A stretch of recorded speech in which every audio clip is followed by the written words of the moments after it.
Ok, doctor Castro, ya. Ya empieza a grabar. Ujú. Ya estamos. Ya, perfecto. Bueno, ante todo, muy buenas noches con todos, esperando que se encuentren bien por casa, a los colegas, residentes o público en general.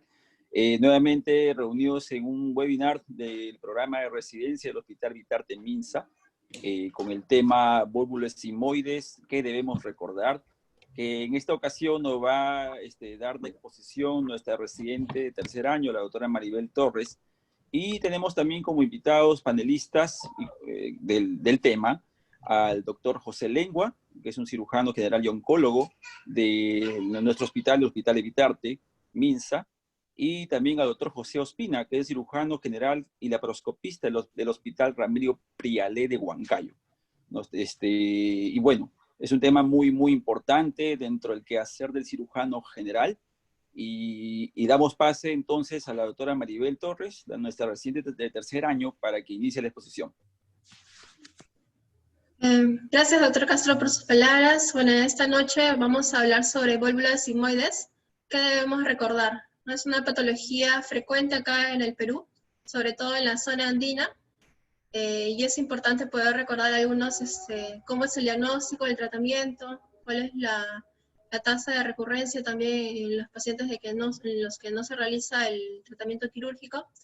Y bueno, es importante saber lo que es válvulas sigmoides para poder dar un buen tratamiento a los pacientes y evitar lo que es la mortalidad posterior en estos pacientes. Entonces, como sabemos, el válvulo de sigmoides va a ser, se refiere a una torsión del segmento del tracto gastrointestinal que a menudo conduce a una obstrucción intestinal. Esta obstrucción intestinal podría ser parcial o total, teniendo no cambios a nivel vascular, dando isquemia no a los tejidos.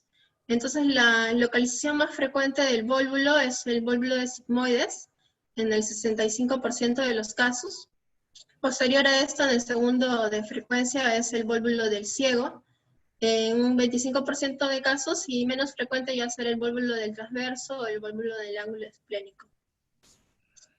Para saber un poco de la epidemiología, se sabe de que acá en el Perú es frecuente en la zona andina, pero también hay otros países a nivel mundial en los cuales se dice que es la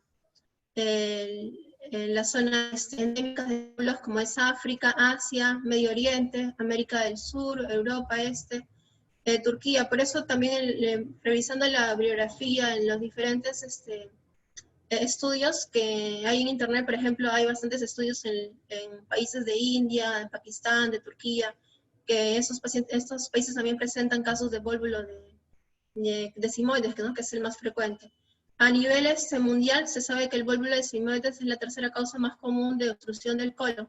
En primer caso siempre va a ser el cáncer de colon, en segundo lugar están los divertículos, y en tercero acá en el país se podría decir que es el vólvulo de sigmoides. Causa de obstrucciones. Es más frecuente en pacientes, en hombres mayores de 70 años, y en el Perú, como ya dije, es frecuente en la zona andina, como es Puno, Cusco, Cerro de Pasco, Huancavelica. En lo que es la literatura a nivel de Perú, en lo que es la epidemiología, hay diferentes tesis publicadas a nivel nacional en las cuales nos hablan de vólvulo de sigmoides. Y se ve que en la mayoría de tesis son de hospitales de Puno, de Junín, del Cusco, en los cuales la epidemiología se ha visto que en las diferentes tesis que reporta es más frecuente en hombres, también es más frecuente en pacientes mayores de 60 años. Bueno, he revisado varias tesis que estaban indicando eso, ¿no? También es muy frecuente en hospitales como Huancayo, que también es frecuente en hombres y en pacientes mayores de 60 años. Un poco de anatomía para recordar por qué se puede dar vólvulo sigmoides. Entonces, básicamente, lo que se sabe del colon sigmoides es que se va a dar, es la extensión del colon descendente, y básicamente está dado hasta el ángulo del recto sigmoideo. Este colon sigmoides se divide en un colon ilíaco y un colon pélvico. El ilíaco básicamente es un colon fijo que mide más o menos 15 centímetros, y el colon pélvico sí es un colon móvil que más o menos mide 45 centímetros, y está dado hasta la región 3 del sacro, ¿no? A la unión rectus simoidea. Un poco más de anatomía, entonces, para saber que el simoideo está irrigado por las arterias simoideas, que son ramas de la arteria mesentérica inferior. El drenaje venoso también está dado por las venas simoideas. Básicamente hay que tener, lo que es la anatomía, nos refieren que tener cuidado a la liberación, ya que por el mesocolon va a transitar lo que son los vasos gonadales y también el uréter izquierdo. En lo que respecta a las medidas del mesocolon simoideo, en lo que refiere se dice que la anchura más o menos va a ser de 7.9 centímetros y la altura de 5.6 centímetros, y se sabe que eso estará alterado por diferentes factores, factores de riesgo en lo que es el vólvulo de simoides. Entonces, en los factores anatómicos de factores de riesgo por los cuales se presenta este vólvulo de simoides, se dice que va a haber una asa simoidea larga, redundante, más un estrechamiento de la base de implantación del meso. ¿Y esto por qué se da? Hay varias hipótesis, ¿no? Una es la sobrecarga fecal crónica por un estreñimiento. Hay otros trabajos como en los que hablan del dólico megacolon andino, en los cuales dicen de que el colon básicamente se distiende porque los pacientes de la sierra básicamente tienen una dieta alta en contenidos de fibras, como son los vegetales, las papas, el chuño. Esto va a hacer de que disminuyan las fibras elásticas musculares, y por lo mismo de que están en altura va a haber una presión atmosférica disminuida, lo cual va a hacer de que aumente el gas, el volumen del gas intraluminal, y esto hace que el colon se dilate, se elongue, se alargue y también se dilate. El segundo factor de protección es en las mujeres. Por ejemplo, hemos visto que hay menos casos que presentan vólvulos de simoides, y básicamente lo que dice la literatura es que es de repente porque las mujeres tienen una pelvis más espaciosa, con una musculatura abdominal más laxa, entonces es un factor protector para que estos presenten un vólvulo de simoides. También otro factor de riesgo es la dismotilidad colónica, ¿no? Que se ve sobre todo en niños, como la enfermedad de Hirschsprung, donde hay un cemento ganglionar, y por lo cual hace que el mesocolon sea más móvil, más libre, y predispone a que se volvule. En lo que es la fisiopatología, básicamente tenemos que tener, va a ser causa de dos problemas. Uno, que es la obstrucción del lumen intestinal, lo cual obstruye lo que es el flujo del tracto gastrointestinal, haciendo que haya una fermentación, y el siguiente va a ser la alteración de la perfusión vascular. Entonces se dice cuando hay una obstrucción del lumen intestinal, cuando hay una torsión de más de 180 grados, y hay una alteración de la perfusión vascular cuando la torsión es más de 360 grados. ¿Y esto a qué nos lleva? A que haya una isquemia, una trombosis, una necrosis posterior, como se ve en la imagen. Ya se ve, por ejemplo, acá una asa intestinal que está necrosada y que posteriormente, ya por la tanta distensión que vio, se perfora, ¿no? Produciendo un shock séptico y que puede llegar hasta la muerte del paciente. Entonces podemos determinarlo o diagnosticarlo clínicamente a lo que es el vólvulo de simoides.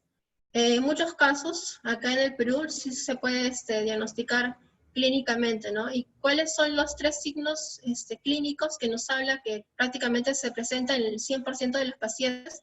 En la radiografía básicamente va a ser lo que es la distensión abdominal.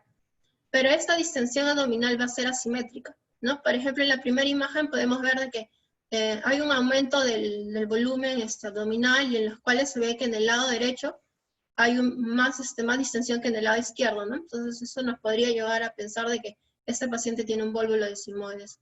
El otro clínica que podríamos ver en estos pacientes es el dolor abdominal. Un dolor abdominal tipo cólico, intenso,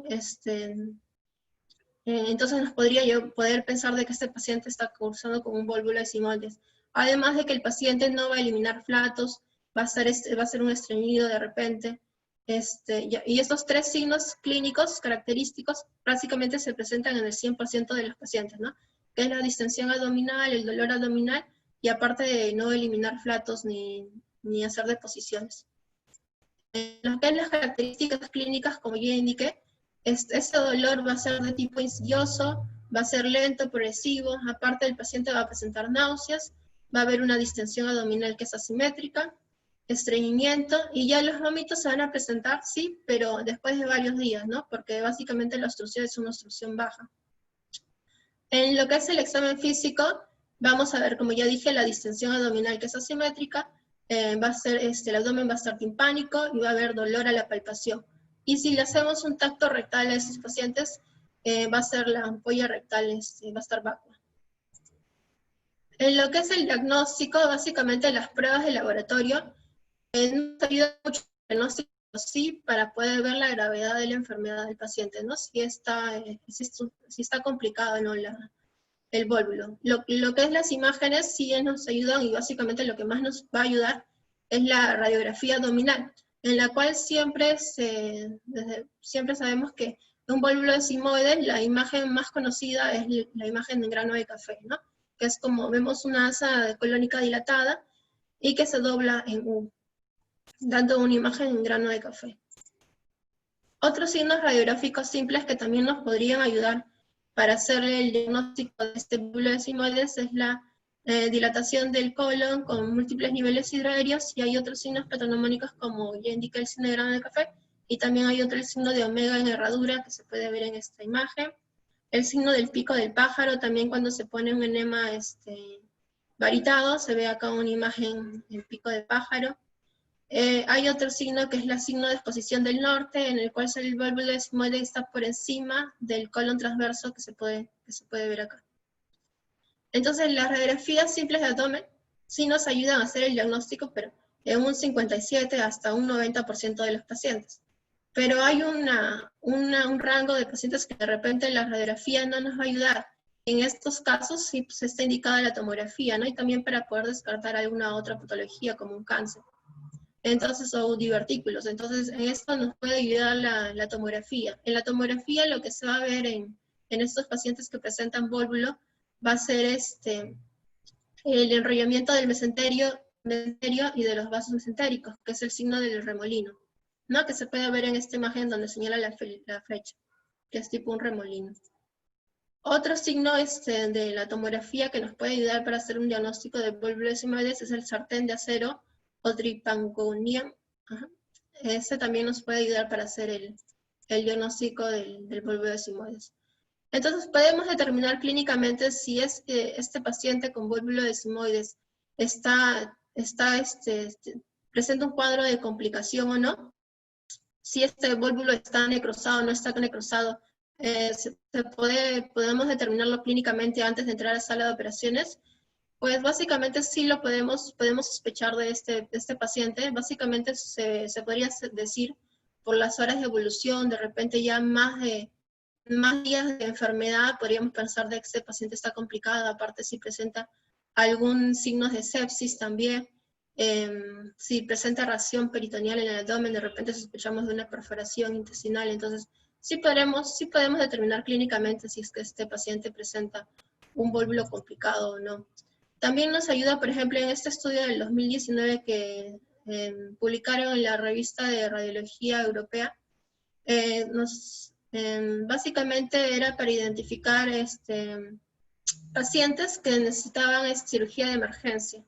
Y esto, ¿cómo lo identificaron? Básicamente por imágenes, ¿no? En esa tomografía lo que ellos hablan es de un punto negro de torsión, que es lo que señala acá la flecha, ¿no? Que identificando en la tomografía este signo del punto negro de torsión, entonces, y más un signo clínico de sepsis, entonces podríamos diagnosticar de que este vólvulo está complicado y de que este paciente va a necesitar sí una intervención quirúrgica, y así evitar poderlas dilatar más el tiempo en hacer una endoscopía, una desvalvulación por endoscopía. Entonces ya básicamente es lo que dije. En este estudio se vio de que un factor clínico como es la sepsis, más un factor de imagen como es el signo de torsión, el punto de torsión negro, entonces esto nos podía predecir de que este vólvulo estaba complicado y que necesitaba sí una cirugía de emergencia, en lugar de una torsión endoscópica. ¿Se puede hacer diagnóstico de diferencial clínico? Sí, se puede con el cáncer de colon izquierdo, con el cáncer de recto, con la enfermedad diverticular, con los fecalomas o con el vólvulo de ciego. Entonces se podría hacer un diagnóstico diferencial con estas patologías y eso nos va a ayudar de repente con la tomografía que nos puede descartar ese tipo de patologías. Entonces básicamente con el tratamiento va a ser si es que los pacientes presentan signos de alarma o si los pacientes no presentan signos de alarma. Si los pacientes presentan signos de alarma, como es la perforación o la peritonitis, entonces ahí está indicado el manejo quirúrgico inmediato. En cambio, si los pacientes no presentan signos de alarma, entonces ahí lo que se sugiere es, se podría hacer una sigmoidoscopía flexible en un intento de extorsionar y posterior a esto, ya si es que resuelve el cuadro de la obstrucción, plantear una cirugía electiva. La distorsión endoscópica básicamente se hace con un sigmoidoscopio flexible y la ventaja de este procedimiento es que nos permite evaluar la viabilidad del colon, ver si es que este colon tiene presencia, la mucosa tiene presencia de isquemia o de necrosis. La reducción endoscópica del vólvulo convierte la cirugía de emergencia en una cirugía semiurgente. Se puede realizar después de las 24 a 72 horas después de haber hecho la reducción endoscópica del vólvulo. No hay un tiempo exacto después desde haber hecho la devolvulación, de cuándo está indicada hacer la cirugía electiva, pero sí se dice que se tiene que hacer dentro de la primera, se podría decir, primera hospitalización, para evitar lo que es la recurrencia, ¿no? Porque la recurrencia en estos pacientes nos va a dar una alta tasa de mortalidad. En este video básicamente se puede evidenciar cómo se hace la desvalvulación endoscópica, en el cual se hace con un sigmoidoscopio flexible, que es lo más frecuente usado. Se puede ver acá que hay un signo patognomónico, que es una roseta, en el cual se ve la torsión de la mucosa intestinal, y acá se ve como el médico está tratando de poder pasar por encima de esta torsión, eliminando un poco insuflando un poco con mínimo escasez de gas, se podría decir, para evitar alguna perforación de esta mucosa, ¿no? Y también está evidenciando de que esta mucosa no tiene signos de isquemia o de necrosis, porque en estos casos, si es que ya se evidencia de que hay signos de que hay sufrimiento de la mucosa, entonces se debe de evitar hacer este procedimiento y ya planificar hacerle un tratamiento quirúrgico al paciente de emergencia. Entonces, acá se ve cómo están tratando de pasar el punto de torsión y se va a ver cómo poco a poco insuflando se libera y se llega a pasar el punto de torsión y luego ya se aspira todo el residuo gástrico que haya quedado en esa zona. Se aspira y se coloca, lo ideal es colocarle una sonda rectal, ¿no? Y esa sonda rectal se va a quedar de 1 a 3 días para seguir, tratar de que no se vuelva a volvular este intestino. Y tratar también de descomprimir todo lo que haya quedado. Bueno, eso es básicamente la imagen, y también se ve de que todo el tejido en esta zona, también el sigmoidoscopio nos ayuda para ver que todo el tejido de esa zona está viable. No hay signos de necrosis o isquemia de la mucosa, porque si hubiera, entonces sí se tiene que planificar hacerle una emergencia a este paciente.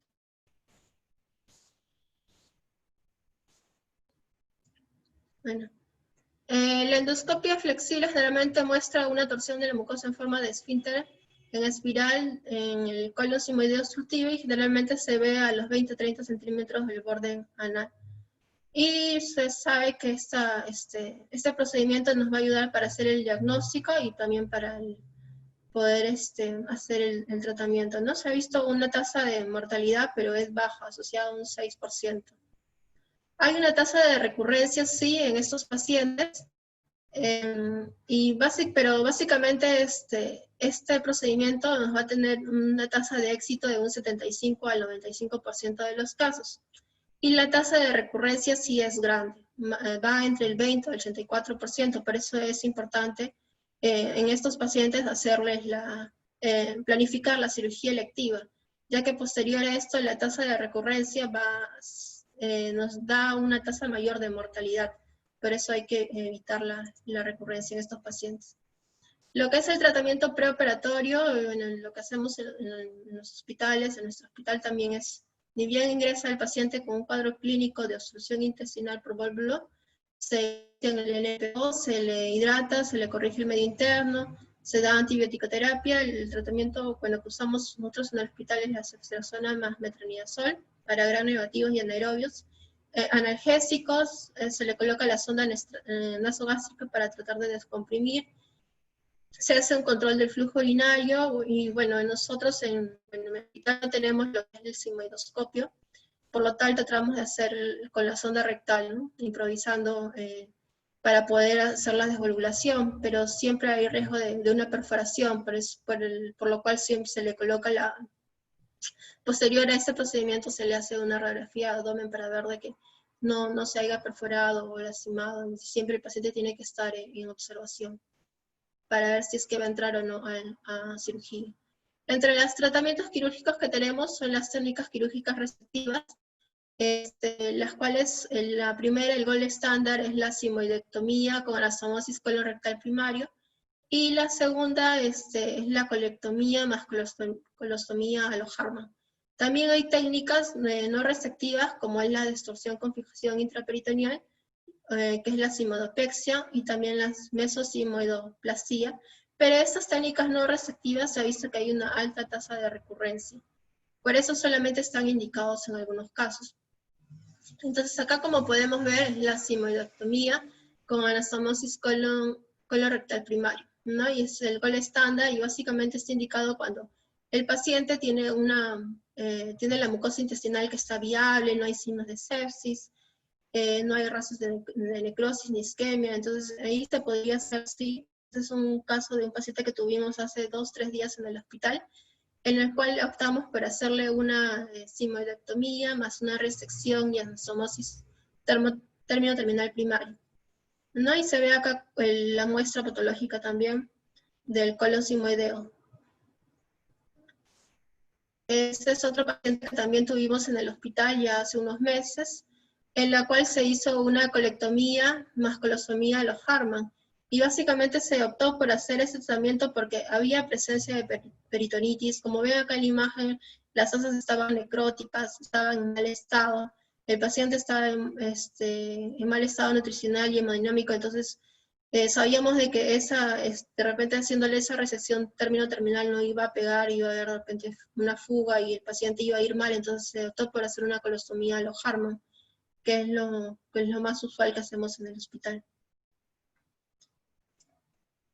Bueno, como indiqué, también hay otras técnicas quirúrgicas no resectivas, como es la sigmoidopexia con bandas de Gore-Tex, sigmoidopexias con sujetadores en T, pero están indicadas en pacientes en las cuales no se les puede hacer la resección intestinales. También hay técnicas más avanzadas, técnicas de endoscopía avanzada, como es la colostomía endoscópica percutánea o la sigmoidopexia endoscópica percutánea. Son opciones ya para pacientes que no son candidatos para quirúrgicos, los que tienen de repente ASA más de 4. Entonces esos procedimientos sí se ha visto que tienen una alta tasa de recurrencia, pero sí tienen complicaciones como son las infecciones, la necrosis o las fugas intestinales. Entonces hay que evaluar los pros y los contras al hacer estos procedimientos. Como yo indiqué, se podría hacer la mesosigmoidoplastia, que es básicamente hacerle una incisión longitudinal al meso, y posterior hacer la sutura a nivel transversal, ¿no? Ampliando la anchura de la raíz del mesenterio. Así evita que el paciente se vuelva a volvular. Bueno, como tiene alta tasa de recurrencia, lo que es el pronóstico, la mortalidad general, si el paciente no presenta necrosis de las asas, la mortalidad va de 2.9 al 30%. En cambio, si el paciente presenta necrosis de las asas, entonces en las diversas series de casos se ha visto que la mortalidad aumenta, ¿no? Puede llegar hasta el 100% de casos. y se ve que la mortalidad después de la cirugía planificada, después de una descompresión exitosa, es menor en comparación con la cirugía de emergencia, ¿no? En un 3.3% de mortalidad en los pacientes que se les planifica, que es una cirugía electiva, versus un 13% en los que es un paciente que ingresa por emergencia. Acá básicamente un flujograma del que se realiza cuando tenemos un paciente con diagnóstico de vólvulo sigmoides. Entonces, si tenemos un paciente con diagnóstico de vólvulo sigmoides y se sospecha que tiene una isquemia o perforación del vólvulo, entonces está indicada una cirugía de emergencia. Si en la cirugía de emergencia vemos que el colon está gangrenado, está necrosado, y tiene alto riesgo de morbimortalidad, entonces está indicada una resección y una colostomía tipo Harman. En cambio, si no hay alto riesgo de morbimortalidad, se podría hacer una resección más anastomosis primaria, si es que no tiene, si es que el paciente tiene riesgo de mortalidad y morbilidad, entonces ahí se podrían hacer las técnicas no resectivas, como son la distorsión solamente simple, la colopexia, secostomía, sigmoidopexia, ¿no? Y en los pacientes en las cuales no hay sospecha de una isquemia o perforación del vólvulo de ciego, ahí sí se podría iniciar con una reducción por cronoscopía, y si el tratamiento es satisfactorio, posterior a esto ya se planifica una cirugía electiva. Si es que el paciente tiene alto riesgo de morbimortalidad, se le podría hacer una sigmoidopexia, y si es que el paciente no tiene riesgo de morbimortalidad, entonces está indicado lo que es una resección más anastomosis primaria. Bueno, eso es básicamente parecido a lo que el flujograma que ya indiqué. En las conclusiones, básicamente, como sabemos, el diagnóstico del vólvulo de sigmoide es clínico. Nos puede ayudar, sí, las imágenes, lo más frecuente que nos puede ayudar porque tiene una lo que nos puede ayudar es la radiografía de abdomen, ¿no? El signo es el signo en grano de café que básicamente siempre encontramos en las placas.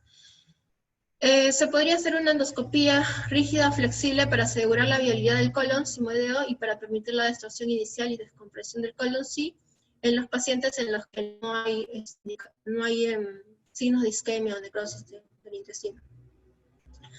La resección sigmoidea urgente generalmente está indicada cuando la distorsión del colon no es posible y en los casos que el colon no es viable o está perforado. Y los procedimientos quirúrgicos no resectivos son inferiores para la prevención de la recurrencia del vólvulo. La fijación endoscópica del colon sigmoideo puede considerarse en pacientes seleccionados en los que la intervención quirúrgica presenta un alto riesgo, ¿no? Que son esos procedimientos de fijación endoscópica son novedosos, pero como ya dije, presenta también complicaciones. Bueno, eso es básicamente lo que debíamos de recordar en lo que es el tratamiento, el diagnóstico de los pacientes con vólvulo de sigmoides, que es una causa muy frecuente acá en el Perú y en los departamentos de la sierra. Entonces, gracias. Bien, doctora Maribel, buenas noches con todos, con cierto retraso, pero ahí ingresando a nuestra reunión, Zoom, vólvulo sigmoides y qué debemos recordar.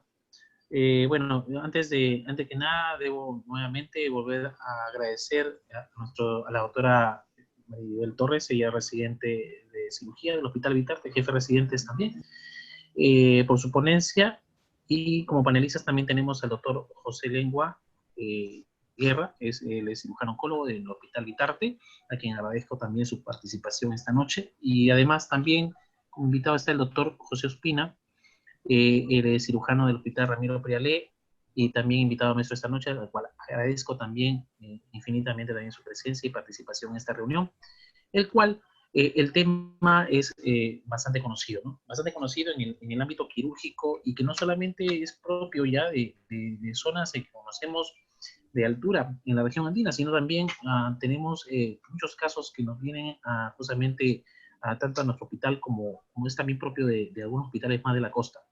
y que no es ajeno pues, a los cirujanos que podemos también tener la oportunidad de abordarlos. Y es así pues que se va a plantear ciertas características en esta patología conocida como vólvulo sigmoides o vólvulo secante. Primeramente la parte epidemiológica, pero antes que nada, tratar de ver cómo es la situación epidemiológica básicamente de estos pacientes, o sea, el número de casos abordados, qué tan frecuente es esta patología, y empezaría preguntándose al doctor José Pino. José, buenas noches. Buenas noches, estimados colegas, estimado doctor Medrano, gracias nuevamente por la invitación, por permitirme compartir con ustedes las actividades quirúrgicas, ¿no? Parte de lo que hacemos en el hospital y sobre todo acá en Huancayo. Claro. Básicamente, respondiendo a la interrogante sobre la epidemiología, ¿no? La incidencia del vólvulo sigmoides en nuestros hospitales. Yo trabajo en un hospital de Huancayo, el Hospital de la Seguridad Social. Claro está que la epidemiología generalmente se presenta pues, en mayores de 50 años para adelante, ¿no? La mayor cantidad de pacientes. Y gran parte de nuestros pacientes proviene del área rural, ¿no? O sea, se han asociado factores dietéticos, se han asociado factores de actividad laboral incluso. Pero en términos generales creo yo que los hospitales del MINSA, tenemos acá en Huancayo el Hospital Daniel Alcides Carrión, generalmente los hospitales de MINSA, debido a la población adscrita acá al MINSA, ven más pacientes con patología de este tipo, vólvulo sigmoides. En el Seguro Social vemos también con frecuencia, pero no con la cantidad que se ve en el hospital de MINSA, ¿no? Como digo, a partir de 50 años, nosotros vemos 1 a 2 casos de vólvulo sigmoides por mes en el hospital, en la emergencia. Tengo entendido que los colegas de MINSA ven casi 2 a 3 por semana, entonces la incidencia en ellos es más o menos de 10 a 12 por mes. Estudios puntuales acá en nuestra zona, en Huancayo al menos, no tenemos como para referenciarlos en porcentaje, ¿no? Pero estadísticamente lo que vemos con el perfil epidemiológico es eso, que a partir de los 50 años hay mayor frecuencia. Raros son los pacientes que son menores de 50 años. Y dime, José, los pacientes que han podido abordar en tu hospital, generalmente deben ser pacientes varones mayormente de más de 50 años y que tienen probablemente más de un episodio como antecedente epidemiológico también, ¿no? Debe ser más de un episodio, que eso sea un problema recurrente, porque esa es más o menos la tónica de los casos que hemos tenido aquí en Lima, con respecto a pacientes que tienen como antecedente más de un episodio anterior de distensión abdominal, de problemas de constipación crónica. ¿Es así más o menos la presentación? Más que recidivan con la enfermedad, yo creo que vienen con una sintomatología bien clásica, ¿no? Que como me enseñaron es dolor abdominal, distensión abdominal, pero no llegan a la obstrucción puntual. O sea, no, porque cuando llegan a la obstrucción, generalmente van a la emergencia y es ahí donde le dan tratamiento. En mi hospital, por lo general, todo paciente que viene con vólvulo sigmoides entra a sala de operaciones. Difícil que hagamos el manejo no quirúrgico del vólvulo sigmoide. Uno, por la disponibilidad de equipos, ¿no? No tenemos sigmoidoscopio. Incluso hacer la devolvulación mecánica con sonda rectal muchas veces es más dificultoso. Para nosotros, lo puntual de vólvulo sigmoides va a sala de operaciones. Y nuestros pacientes generalmente vienen con esa sintomatología, pero no de obstrucción, sino de un dolor abdominal, realmente distensión abdominal, pero no hay clínica puntual ¿no? de obstrucción intestinal. Gracias, José. Doctor José Lengua, buenas noches. Para hacer un paralelo también con la parte epidemiológica que usted conoce, ¿no? Con respecto a los casos aquí en Lima. Realmente, tanto el Hospital Vitarte, incluso hablamos de hospitales de Lima pues son hospitales en los cuales llega no tan infrecuente estos casos, ¿no? De vólvulo sigmoides, y más o menos las características clínicas para conocer, ¿no? Y características epidemiológicas de estos pacientes que nos llegan. Bueno, Maribel, no sé si pudieras poner esa diapositiva que tenías de los casos de vólvulo en el Perú.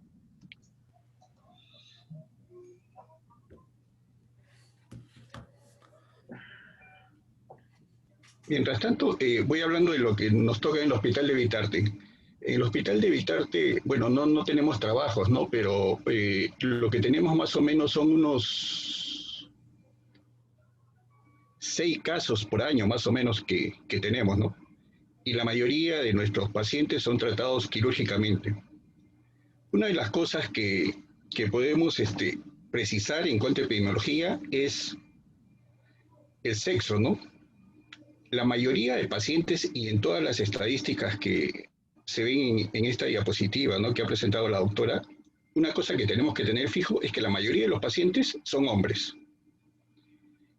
Y van, por ejemplo, en lo que sacan en el PUNO, por decir, por ejemplo, ¿no?, ponen 78% sexo masculino, 22% sexo femenino. Y otra cosa que tenemos que tener en claro es la edad. Generalmente es 60 años, un promedio así de 60 años, la mayoría son personas de edad. Y otra cosa que también podemos ver en esta diapositiva es que encontramos una relación. Miren, por ejemplo, ahí con amarillo está marcado la altura de PUNO. Y es la cantidad de pacientes, por ejemplo, que se encuentra. En PUNO, por ejemplo, encuentran una relación de hay 50 pacientes por año, ¿ya? Y así tenemos casos que, por ejemplo, en Junín, que están a una altura de más o menos 3.745 metros, su relación baja un poco, pero aún sigue siendo alta, 11.7 pacientes por año. En Junín, un trabajo del 2007 al 2010, en la que reclutaron a 81 pacientes, Junín, en Huancayo específicamente, a una altura de 3.249 metros, encontraron 20 pacientes por año. En Lima, en un trabajo realizado hace 10 años aproximadamente, si pudieras poner donde están los datos de Lima, por favor, Maribel, ellos también encuentran pacientes, ¿no? Pero la casuística, ¿no?, baja considerablemente, ¿no? Por ejemplo, dice, encontraron en el 2004 al 2010 40 pacientes, o sea, 6.66 pacientes por año. Lima está a una altura de 160 metros. Entonces, con esto nosotros podemos demostrar que la altura es un factor que interviene en esto del vólvulo sigmoides, ¿no? Y esto comparándolo también con la de otros países, ¿no? México también está a una altura por debajo de los 3.000 metros, también encuentran pacientes, pero en menor cantidad, ¿no? Entonces, ya que este es para residentes, una de las preguntas claves también en esto del diagnóstico de vólvulos sigmoides es de dónde proviene el paciente, ¿no? Tenemos, por ejemplo, acá nosotras zonas determinadas, ¿no? Puno, Huancayo, ¿no? La Oroya, Cusco también presenta pacientes con este tipo de patología. Bueno, eso es en respecto a la epidemiología. Bien.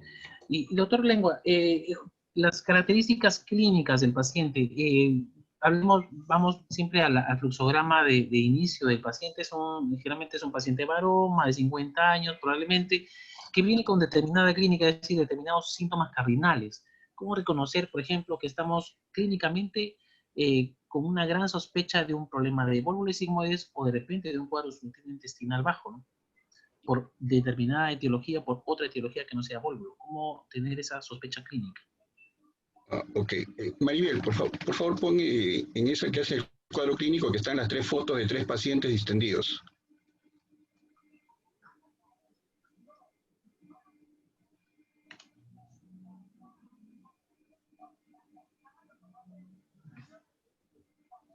Ya, ok. Generalmente los pacientes, nosotros los recibimos con una gran distensión. Pero esta distensión puede ser por vólvulo, puede ser por una ascitis, puede ser por un tumor de ovario. Clínicamente, ¿cómo lo definimos? El paciente por vólvulo, generalmente acompañado de la dilatación, viene por dolor tipo cólico. Hay veces que el dolor recién se inicia a un promedio de 2, 3 días, ¿no? Ustedes le preguntan, recién, doctor, me comenzó el dolor y se me comenzó a ¿cómo se llama? A dilatar el abdomen. Pero ¿dónde más ustedes encuentran ese tipo de dilataciones? Hace unos días nosotros recibimos a una paciente también así, mujer, con el abdomen dilatada, ¿no? Procedente de medicina. ¿Es vólvulo? Podría ser, porque está dilatada. Pero otra cosa que nos sirve para ayudar en el diagnóstico de esta patología es la percusión. Ustedes en un paciente con vólvulo van a percutir y se va a escuchar el ruido timpánico característico, que ustedes lo pueden diferenciar de otras tumoraciones. Por ejemplo, el tumor ovario que les digo que claritamente ustedes percutían y era una matidez. ¿Se dan cuenta? Otra de las cosas es, por ejemplo, que también pueden encontrar abdómenes dilatados, es casos de ascitis. Lo mismo es el vólvulo, timpanismo, ascitis, matidez. Y entre la matidez del tumor de ovario y la matidez de la ascitis, pues ustedes saben que la matidez de la ascitis es una matidez desplazable. Entonces ustedes de esa manera pueden clínicamente detectar un paciente con vólvulo. El paciente con cáncer, el cáncer de colon izquierdo específicamente, no presenta esas características. Ustedes no ven un paciente así determinadamente así dilatado en forma total el abdomen. Es más bien, es una zona segmentada, ¿no? Y es un paciente que tiene esto de tiempo, ¿no? Pero en cambio los pacientes con vólvulo vienen con, doctor, que aparece la dilatación en un lapso más o menos de 3, 4 días. Y antes no estaban así. En cambio las otras cosas van así progresivamente. El cáncer de colon va progresivamente, se van hinchando. Y se van hinchando y se van consumiendo, cosa que no sucede con el vólvulo. El vólvulo se hincha, pero ustedes aparentemente encuentran un paciente sano, si es que ya no llega séptico. Entonces, vamos a ver cómo diferenciar un paciente clínicamente que esté con un vólvulo no complicado de un paciente que esté complicado. Claro. Doctor José Espina, igual, clínicamente, ¿cuál es tu experiencia? ¿Cuáles son las entidades clínicas o síntomas y signos más frecuentes que pueden encontrar en tus pacientes que llevan a sospechar de un cuadro de un vólvulo de sigmoides?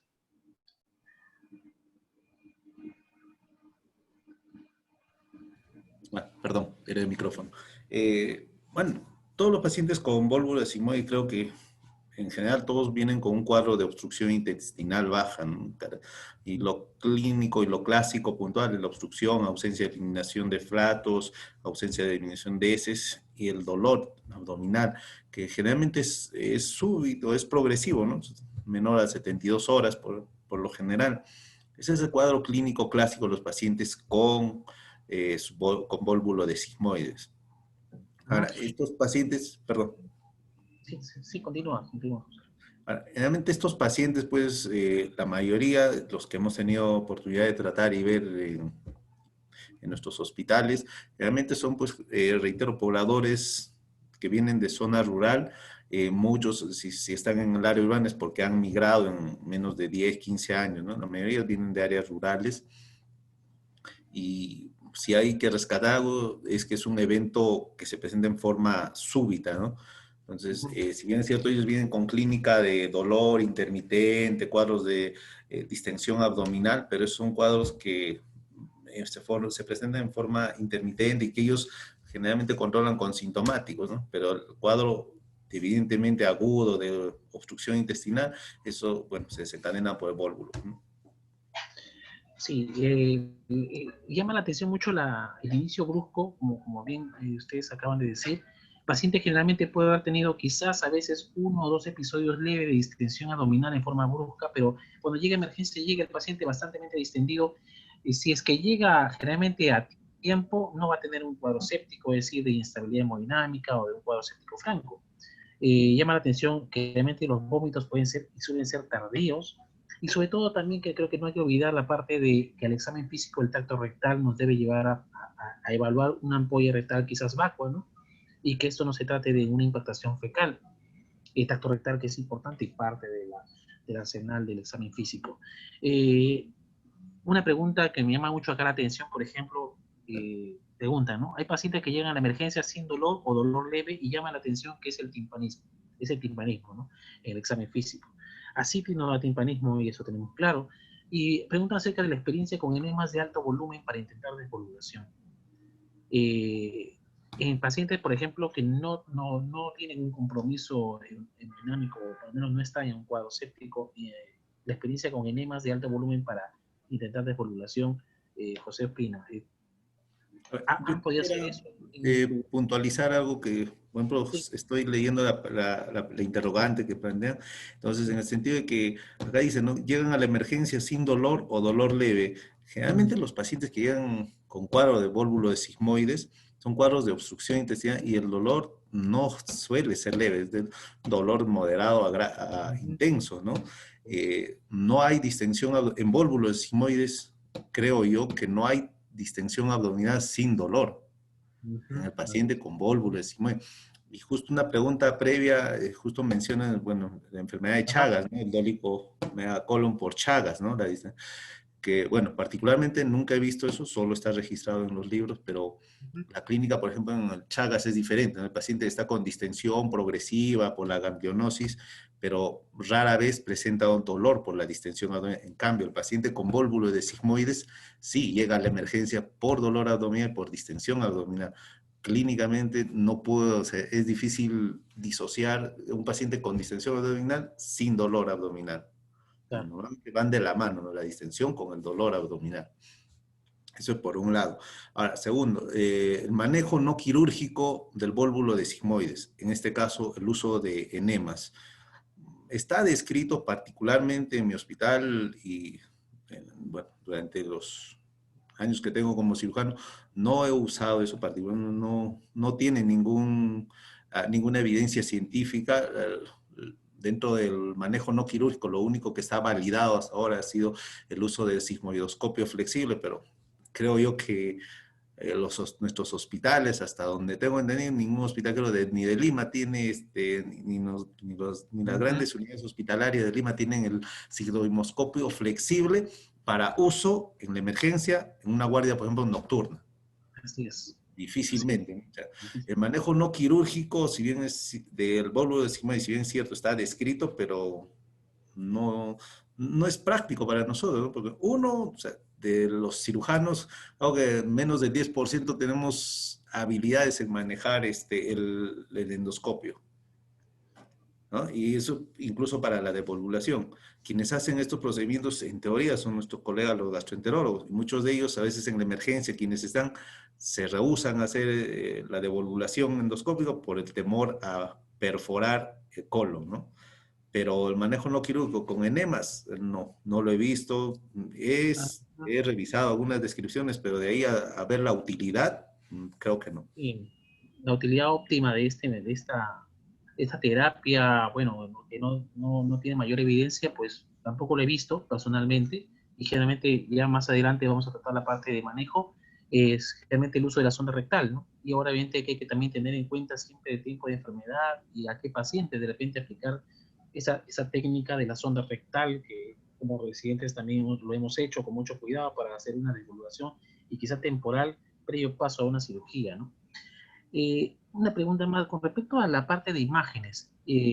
¿Cuál es la imagen ideal? ¿Habría algún estándar de oro para considerar acá como imagen ideal para diagnóstico de vólvulos sigmoides? Nos planteamos siempre radiografía o tomografía. José Ospina, doctor Ospina. Yo creo que debemos siempre, estamos creo que con la mayoría de colegas que son residentes, están en pleno proceso de formación, y nosotros igual, en el sentido de que nosotros siempre debemos basar nuestra conducta terapéutica, nuestra conducta clínica en evaluando bien la historia del paciente, ¿no? O sea, la clínica del paciente es lo que nos debe orientar a seguir con exámenes auxiliares. creo que debemos partir de eso. Segundo, paciente con síntomas de obstrucción intestinal baja, obviamente si asociamos antecedentes epidemiológicos, factores etarios, ¿no? De género, entonces en el entorno en el cual estemos, lo primero que tenemos que pedir, creo yo, para el diagnóstico de vólvulo sigmoide, basta y sobra una radiografía de abdomen simple y de pie. ¿Sí? Una buena radiografía. Claro, si hay dudas, de repente hasta el uso de un contraste con bario, ¿no? Para ver si hay el famoso pico del oro. Particularmente también el uso de bario creo que es rarísimo. En mi hospital, en Huancayo, en el Hospital de Seguro Social, no lo usamos de rutina, y menos en la emergencia. Nos valemos básicamente de la radiografía simple del abdomen. Y hay casos muy, digamos, puntuales, pacientes obesos, pacientes postrados crónicos que no dan una buena sintomología. En ellos podemos usar, y se ha usado, la tomografía, pero de inicio, el examen de elección, creo yo que es la radiografía de abdomen de pies, costo-beneficio, creo que nos ayuda, ¿no? La clínica de radiografía para el diagnóstico. Casos especiales, tomografía.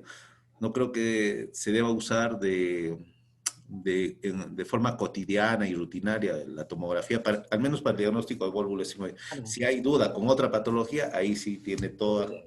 Ahí sí, en caso de diagnóstico, ¿no? Si es que la toda la validez. es una buena señal. Doctor José Lengua, en esa misma línea, la parte de imagen, una buena radiografía de abdomen simple de pie y de cúbito. La tomografía guardada para ciertos casos específicos, ¿así es? Sí, yo también estoy de acuerdo con lo que menciona el doctor, ¿no? Para nosotros basta una radiografía de abdomen simple. Pero si revisamos la literatura, también acá hay que mencionarlo, ¿no? Revisamos la literatura, la guía, qué dice al respecto y cuál es el examen más indicado, es la tomografía, ¿no? Pero en la práctica, al menos particularmente en el hospital, y creo que la mayoría de los hospitales del Perú, basta con una radiografía y el examen clínico y el antecedente epidemiológico para nosotros poder hacer el diagnóstico de vólvulos sigmoides, ¿no? En dudas, unas cosas muy grandes podemos pedir la tomografía, pero la radiografía es un examen auxiliar que, si bien el vólvulo presenta diferentes imágenes, ¿no? Pero que casi son características la imagen del vólvulo, ¿no? Así es. El residente está preparado para diferenciar un vólvulo, diferenciar el otro tipo de obstrucción que es por vías y adherencia, que es lo más frecuente, pero las imágenes son totalmente diferentes. En la obstrucción de intestino delgado, ustedes van a ver los niveles hidroaéreos, ¿no? Que son característicos de esa patología, pero ustedes van a ver niveles hidroaéreos en vólvulo, no. Es raro que vean, ¿no? Y la imagen característica que ven en el vólvulo es una imagen oscura, ¿no? Y lo que sí tiene que tener algo de característico y que lo puede diferenciar de otras patologías es que tienen que presentar esas dos asas, ¿no? Que dan la imagen del café, pero que pueden estar o pegadas como un típico grano de café, o también pueden estar un poco separadas, pero lo que característico es que estén estas dos asas. Esos son las más típicos, que pueden estar de diferentes formas, ¿no? Y hay diferentes signos, de la U invertida, del omega, del signo del esto, de la huella del caballo, eso. Pero eso es lo característico. A diferencia de, por decir, de la imagen en radiografía de abdomen de un cáncer de colon izquierdo, ustedes no van a ver nada de eso, ¿no? En raros casos van a ver una distensión por encima del tumor y por debajo del tumor no van a ver nada. Pero la radiografía de abdomen para vólvulo es casi, ¿qué le digo? Típica, lo que llama más la atención. Es esto. Claro, exactamente.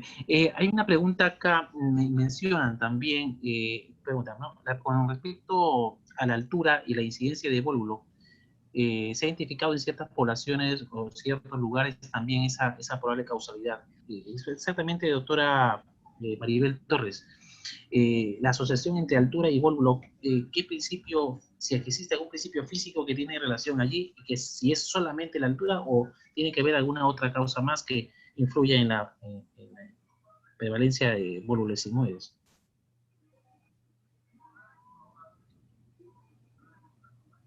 Doctora Torres.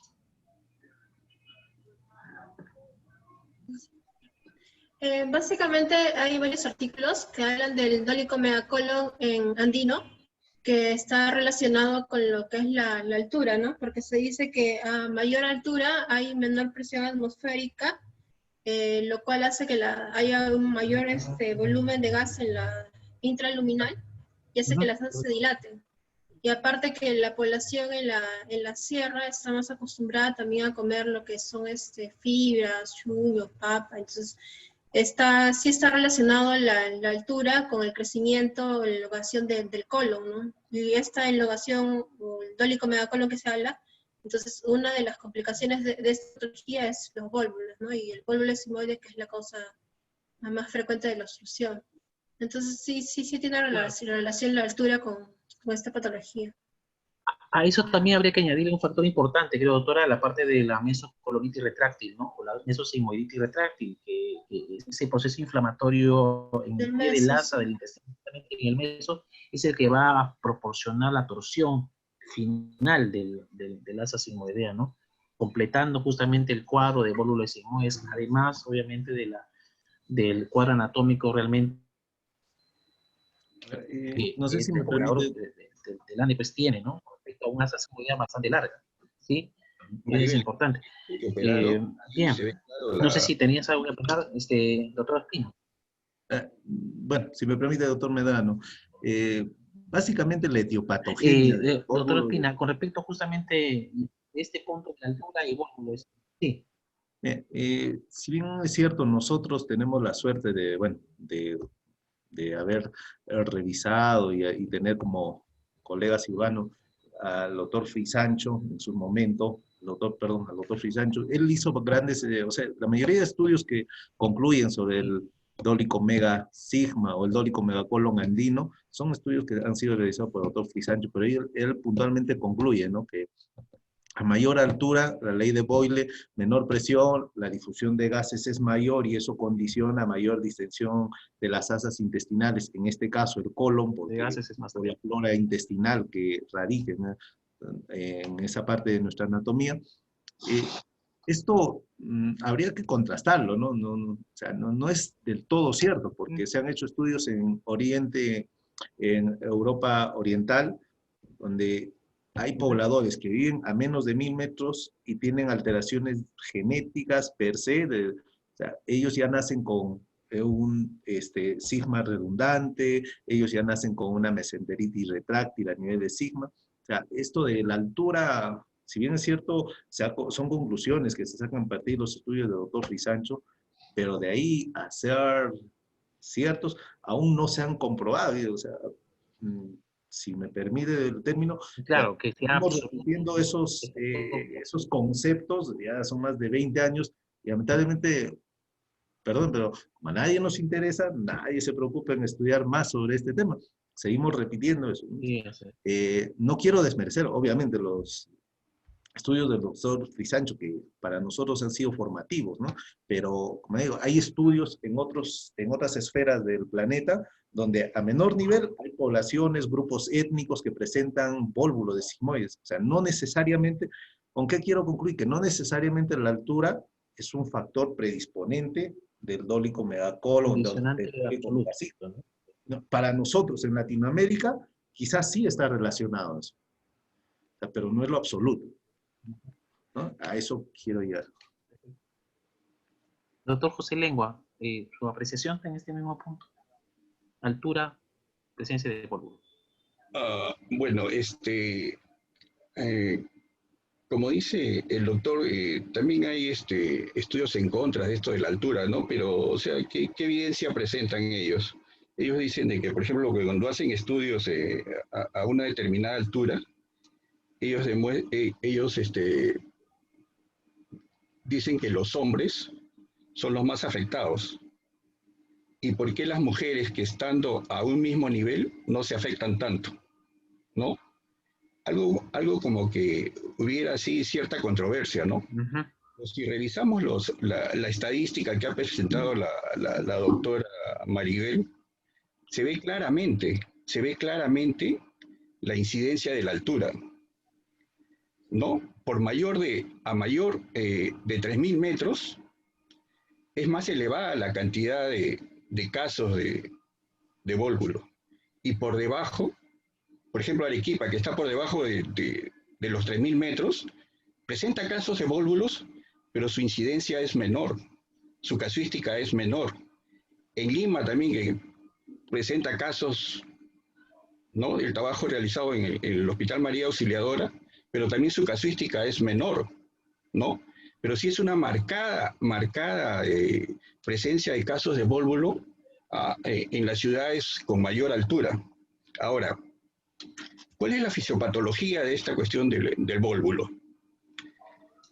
En la fisiopatología del vólvulo tenemos que considerar 3 aspectos. Uno, que es el aumento del volumen, el aumento del tamaño, ¿no? Que eso tiene sus características, ¿no? Y hay causas factores que lo condicionan.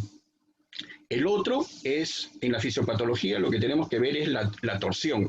O sea, no puede haber torsión si tenemos un vólvulo pequeño, perdón, un sigmoides pequeño. La torsión va a surgir cuando tenemos un dólico megacolon, ¿no?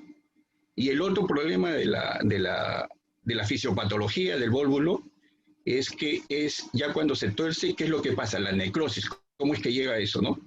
Entonces, en el primer punto, tenemos que ver cómo es que se produce el aumento del tamaño de este colon sigmoides. Y para esto mencionan la altura, ¿no? Si bien es cierto, hay pocos estudios, pero lo mencionan y tienen su lógica, ¿no? Es por esta cuestión de la ley de Boyle, ¿no? A mayor altura, ¿no?, la presión disminuye. Y hay un fenómeno que llaman elastogénesis, que tiene que ver con esto ¿no? Entonces, para que haya un crecimiento del tamaño del sigmoides, uno de los factores es la altura, pero no es el único. Si ustedes mencionan, o han escuchado ahorita al doctor que es de Huancayo, él dice, la mayoría de pacientes vienen de los alrededores. ¿Y qué comen los pacientes de los alrededores? Comen vegetales, fibras, esa cuestión. Entonces, el aumento de la ingesta de fibras también está relacionado con esto. Se dice que las fibras inhiben la elastogénesis. Y el otro factor también que llegan es que esos tipos de pobladores de las zonas alejadas, ¿qué consumen? Consumen coca. Y la coca, según mencionan los estudios, disminuye produce vasoconstricción. Y ahí ya pues ustedes saben que la coca es, ¿no?, es de todos los días. Entonces, este es otro factor, ¿no?, que contribuye al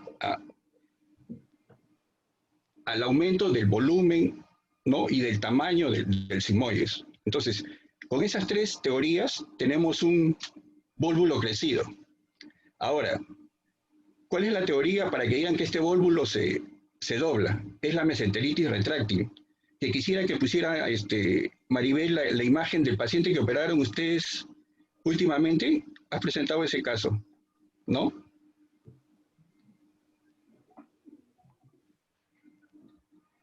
A ver, doctora Maribel. Entonces, en la mesenteritis retráctil es lo que explica por qué el vólvulo se produce la valvulación en sí, ¿no? Es por ese mecanismo. ¿Ven? Miren, ahí se ve clarito, entre los asas, se ve como una zona blanquecina en el medio. Esa es la mesenteritis retráctil, ¿no? Y que explican de una ancha base, ¿no?, y el ingreso que es pequeño, ¿no? Entonces, eso es lo que, ¿no? Y el otro mecanismo de por qué la necrosis es, pues, por la volvulación. Al volvularse, ¿no? El sigmoides, entonces produce falta de irrigación y ahí se desencadenan todos los mecanismos que conducen a la, ¿no?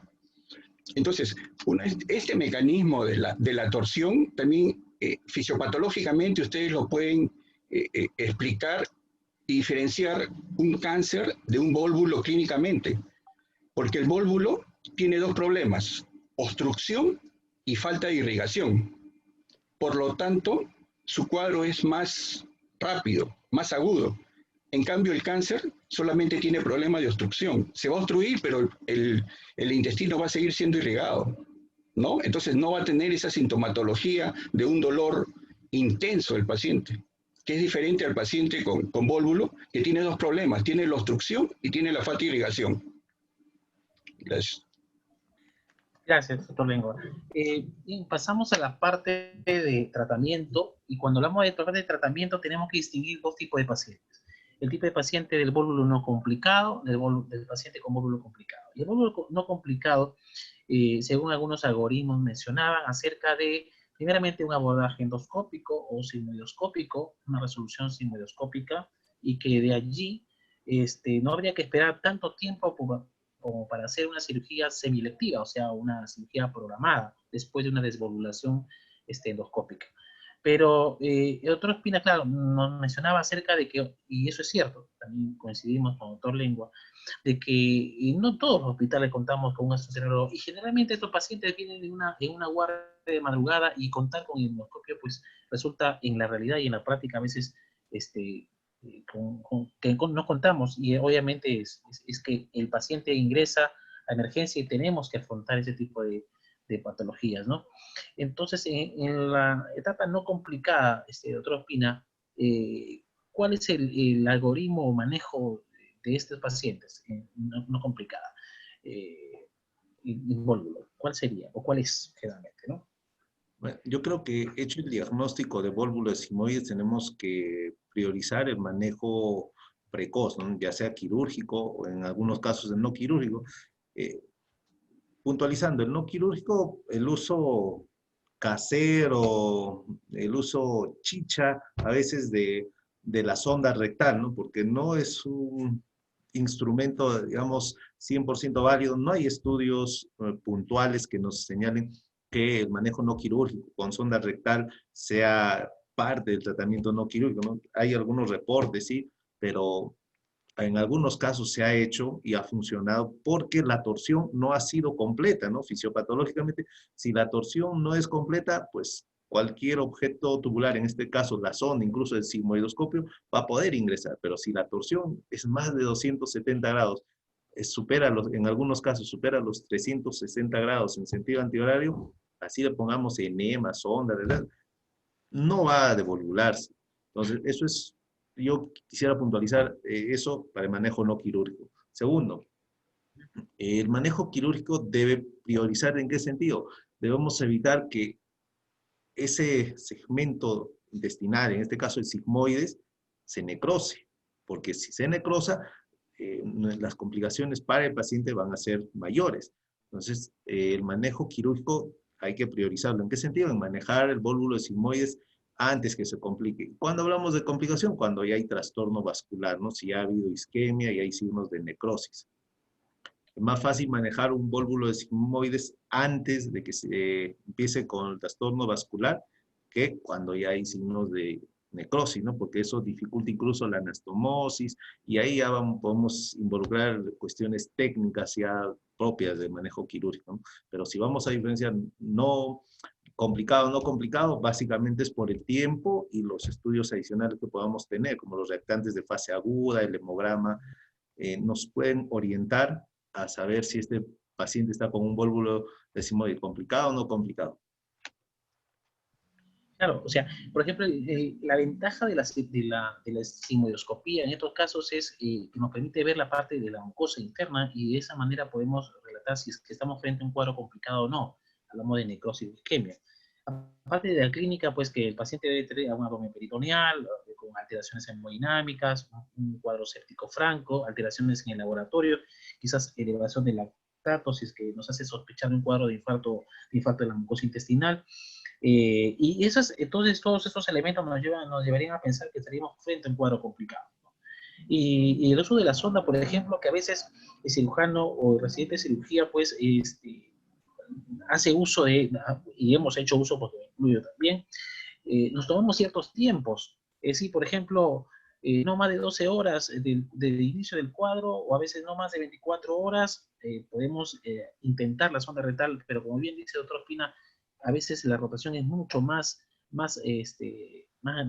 grave, más severa, y en la cual sí hemos tenido fracaso de la famosa sonda rectal, que con mucho cuidado tendríamos que hacerla y que a veces nos ha resultado, pero como que a veces realmente no nos resulta favorable por el problema de que podríamos estar también con un cuadro de necrosis y probablemente la complicación sería una perforación intestinal inadvertida, ¿no? Entonces, con mucho cuidado la sonda rectal, pero definitivamente no es el mejor método para poder solucionar este problema.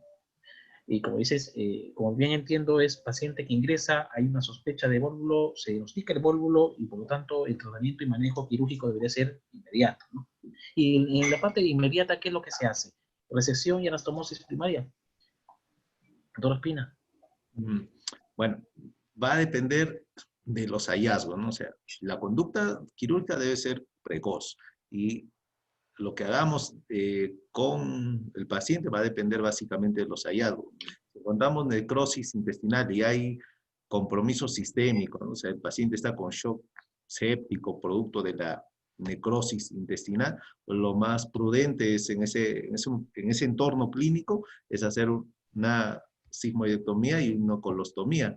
Incluso a veces solo hacemos la colostomía dependiendo del estado clínico del paciente, ¿no? Porque lo puntual es desfuncionalizar esa asa, retirar el foco séptico y estabilizar al paciente.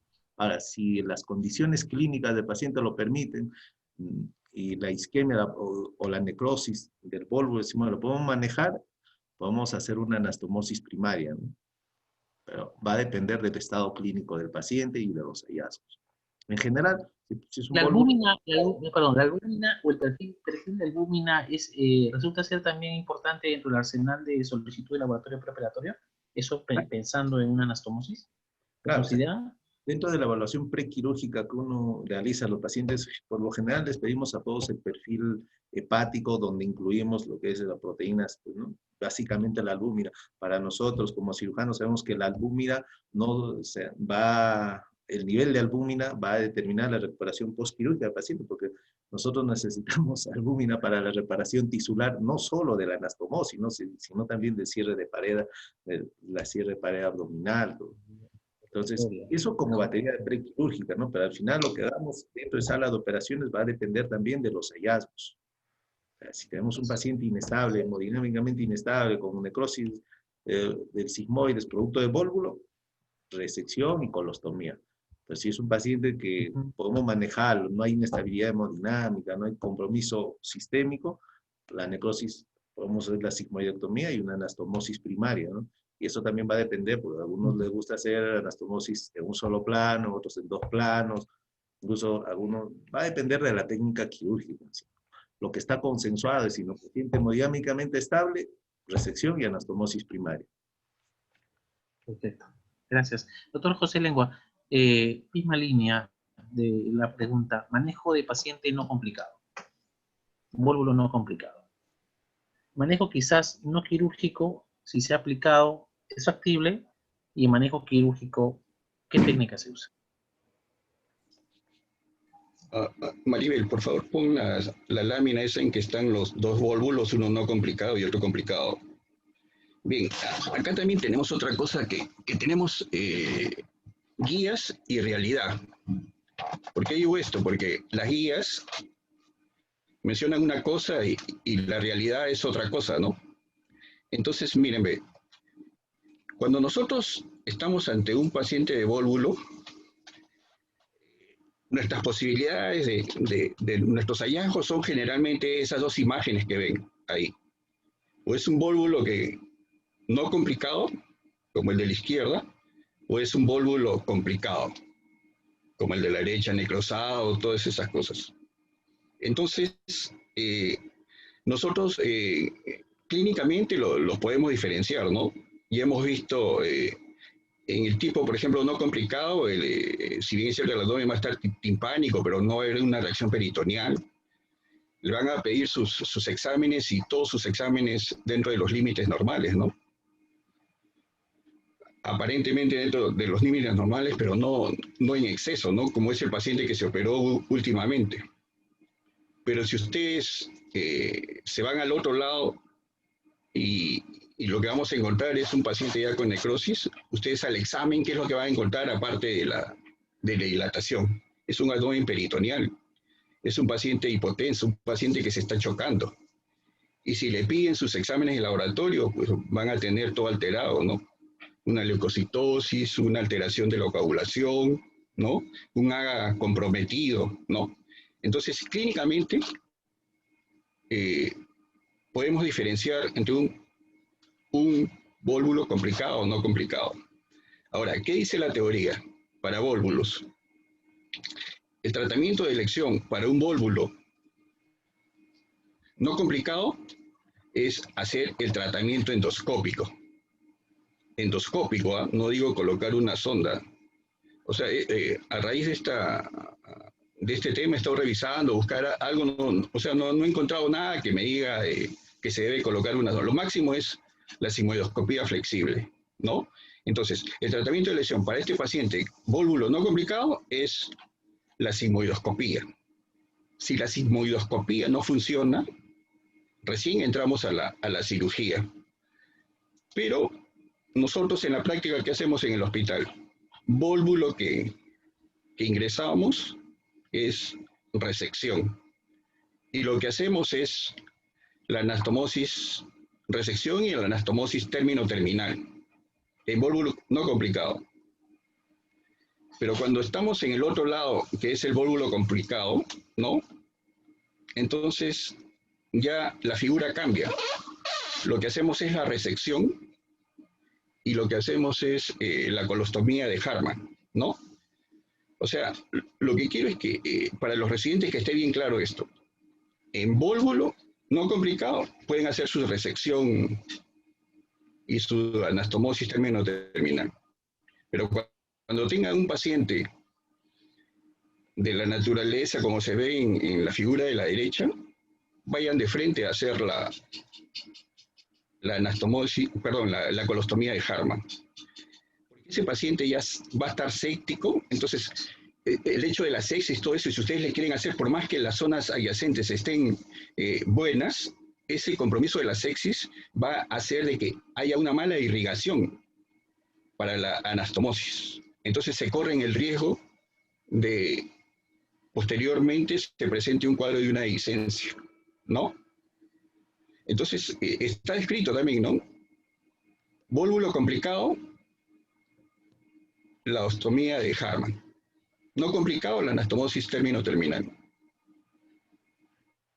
Es esto. A ver, si me permiten, lo otro puntual creo que debemos puntualizar es esto, ¿no? ¿Qué es lo que determina si el vólvulo está complicado? ¿El hallazgo o la repercusión sistémica? ¿No? ¿A qué voy? El hallazgo clínico puede ser la imagen que están mostrando ahí. Uno está necrosado, el otro está aún vial, el intestino vial, el otro está necrosado. Pero si el paciente que está con el vólvulo necrosado no tiene repercusión sistémica, o sea, no hay signos de shock séptico, o sea, no hay signos de hipoperfusión tisular, su nivel de lactato está bien, es un paciente que joven, 50, 55 años, no tiene ninguna comorbilidad asociada, entonces las condiciones clínicas del paciente también podrían, ante las condiciones clínicas podemos optar por otras. Si bien es cierto, el estado de un vólvulo complicado, ¿no? Lo va a determinar el estado clínico del paciente, ¿no? O sea, al margen de los hallazgos, porque puedo encontrar un vólvulo necrosado, pero si la condición clínica del paciente no ha hecho shock séptico todavía, podemos optar, yo creo, en algunos casos, no en todos, obviamente, como menciona el doctor Engua, no en todos se puede optar por la anastomosis primaria, dependiendo del estado clínico del paciente. Ojo, pero si el paciente está con shock séptico, hay signos de hipoperfusión tisular, obviamente pues la anastomosis nunca va a pegar, por eso es que se opta por la colostomía terminal, ¿no? O sea, resección y colostomía.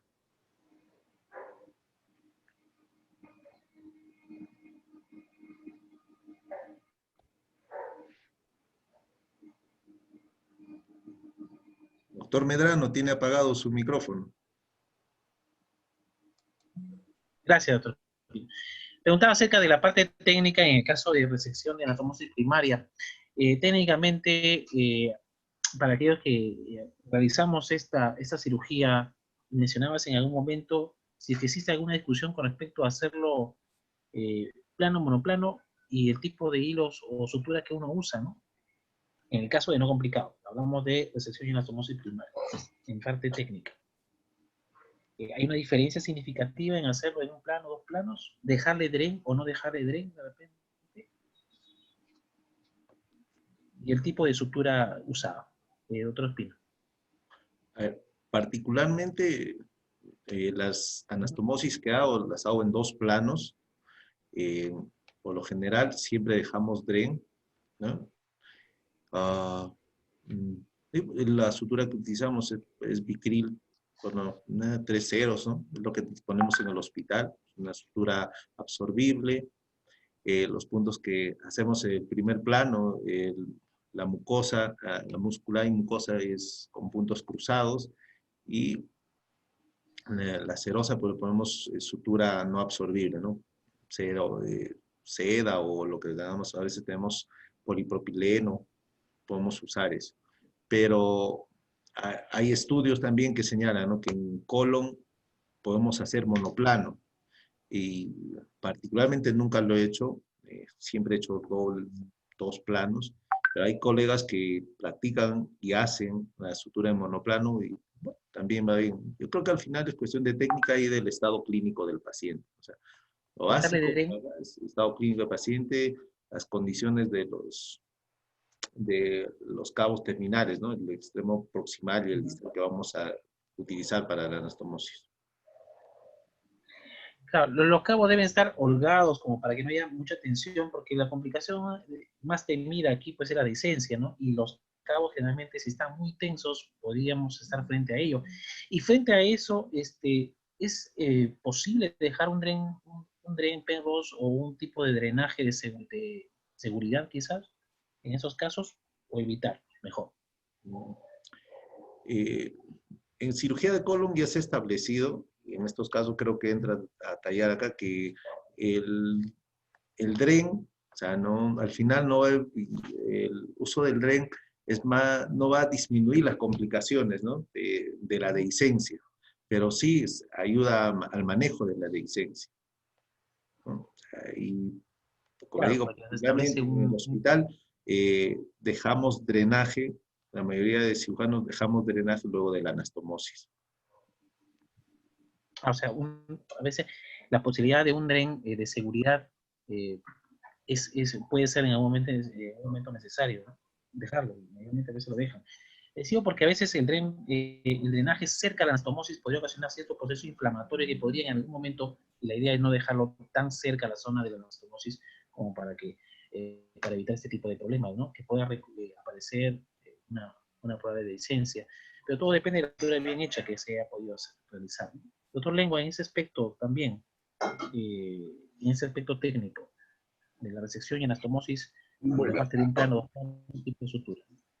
Acá también tenemos otro caso de guías y de realidad, ¿no? Si revisamos las guías, ¿qué nos dicen las guías para hacer una anastomosis? Que la anastomosis debe ser hecha en un solo plano, ¿no? Que debemos utilizar el PDF, ¿no? Pero en la práctica, en nuestro hospital, ¿qué hacemos nosotros? La mayoría de los cirujanos no hacen un solo plano. La mayoría hacemos, ¿no? Y particularmente yo hago dos planos. No utilizamos el PDF, utilizamos Vicryl y utilizamos la seda negra, ¿no? Entonces son cosas que tenemos que adaptarnos en esos casos a lo que tenemos, ¿no? Claro. Y la parte de drenaje que recomiendan, tubular o laminar, hay una pregunta, ¿no? Luego de la Igual, anastomosis. ¿no? Las guías recomiendan que no se debe dejar drenaje, ¿no? Pero nosotros sí dejamos drenajes eh, Laminares, ¿no? laminares, ¿no? Si me permiten, por ejemplo, Sí. las guías, algunas revisiones, por ejemplo, que señalan en colegios de cirujanos de Estados Unidos, ellos, por ejemplo, utilizan sutura mecánica. Bueno, particularmente he tenido la oportunidad de trabajar en el hospital de Ayacucho, en el hospital regional. Por ejemplo, ahí hay una ONG, se me fue el nombre, pero son médicos que vienen de Estados Unidos anualmente a hacer campañas de salud ahí. Y, por ejemplo, ellos siempre llevaban, hasta hace 5 años, llevaban suturas mecánicas, suturas circulares mecánicas, y luego de hacer sus actividades propias de la campaña, dejaban en el hospital varias suturas mecánicas. Entonces, particularmente he tenido la oportunidad de hacer las sigmoidectomías y las anastomosis con sutura mecánica, ¿no? O sea, si hay disponibilidad de material, podemos utilizar. Si no, tendremos que hacer las suturas manuales. Como dice el doctor Lengua, ¿no? O sea, las guías puntuales a veces señalan, ¿no? Sutura PDS y hacerla en monoplano. Pero en esta parte de la cirugía, o sea, algo hay que recordar, que también la cirugía es arte, o sea, y el arte va de la mano con destreza. Entonces va a depender también de la técnica quirúrgica que tengamos al momento de hacer las anastomosis, ¿no? Y ya mencionaba el doctor Medrano que una de las características que tiene que tener la anastomosis es que debe estar libre de tensión, bien vascularizada, debe ser una sutura hermética. Entonces, son factores que ayudan a que la anastomosis sea efectiva, que no haya licencia de anastomosis. Y como ven, son cuestiones básicamente de técnica quirúrgica. Obviamente que también están los factores relacionados propios al paciente, ¿no? Como el estado nutricional, nivel de albúmina, el estado clínico propio del paciente. Sí, y justamente también recordando la parte del estado clínico del paciente, en los casos de válvula sigmoide complicado, el estado clínico va a depender mucho también también incluso del tiempo de enfermedad, del estado en que el paciente ingresa a emergencia, y obviamente todo eso va a llevar a que el primer paso que debe hacer siempre el cirujano es estabilizarlo, y estabilizarlo quizás en una crítica o estabilizarlo con hidratación adecuada, con buena antibiótico terapia y aparte monitorizar toda la parte de laboratorio, ¿no? Antes de poder decidir una actitud quirúrgica, ¿no? Entonces la estabilización previa resulta ser vital incluso, ¿no? También. ¿Y qué opina con respecto a eso, doctor Lengua? Bueno,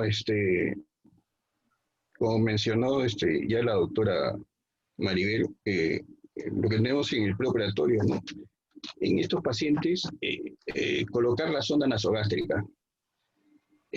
No esperemos, en este caso de la sonda nasogástrica, no esperemos encontrar un gasto alto, ¿no? Porque recuerden que esta es una patología no obstructiva distal y va a ser difícil de que encuentren vómitos, grandes cantidades de líquidos, ¿no? Como esa diferencia de otros tipos de obstrucciones más altas. Entonces coloquen su sonda, pero no esperen encontrar grandes cantidades de líquidos. Entonces ese es un punto. El otro punto, bueno, es la hidratación, ¿no? La hidratación, los antibióticos que ya lo ha mencionado también la doctora, ¿no? Y bueno, y ahorita pues se habla de los protocolos ERAS, ¿no? De los protocolos ERAS, de que son medidas en las que se toman para que el paciente evolucione más, ¿no? Tanto es así que en estos protocolos, ¿qué es lo que están haciendo? Para este tipo de cirugías con vólvulos no complicados, hacen incisiones transversales de 7 a 10 centímetros y por ahí extraen el vólvulo, lo seccionan y por ahí hacen la anastomosis y lo vuelven a su sitio, ¿no? Entonces, hay esa tendencia, ¿no? Pero Nosotros todavía no estamos en eso, ¿no? Ujú. Claro, las mini incisiones, es decir, a veces la cirugía tiende a ser lo menos invasivo al paciente y es una técnica en la cual lo había revisado en ciertos aspectos en la parte de la cirugía laparoscópica, ¿no? Las sigmoidectomías laparoscópicas, que no son tan laparoscópicas completamente, sino que esterilizan en algún momento el ácido intestinal y Sí, obviamente hacen la resección y anastomosis afuera, ¿no? Afuera.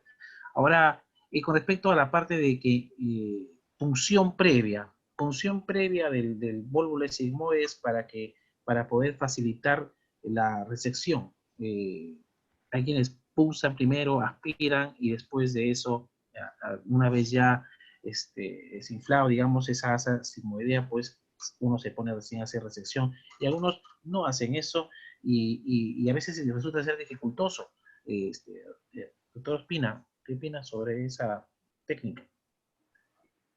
Quiero partir de eso, ¿no? De la técnica quirúrgica. Si nosotros hacemos cirugía abierta del vólvulo de sigmoides, creo que la mayoría de cirujanos optan por la laparotomía, por hacer una incisión mediana suprainfraumbilical. La mayoría, hay cirujanos que, dependiendo de la habilidad técnica que ellos dispongan, muchos de ellos hacen una incisión transversa, ¿no? Y eso pues les permite exteriorizar. Pero al final, ya sea una incisión mediana o transversa, lo que necesitamos en cirugía abierta es exteriorizar el asa, devolvular y ver la viabilidad del asa intestinal, ¿no? Eso es cirugía abierta. Y de acuerdo a lo que veamos, a la evaluación que hagamos dentro de sala de operaciones, ¿no? De la viabilidad del asa, vamos a proceder con la siguiente parte, que es la resección, colostomía o anastomosis primaria. Ahora, ¿qué se propone y qué se ha hecho en algunos casos con cirugía laparoscópica?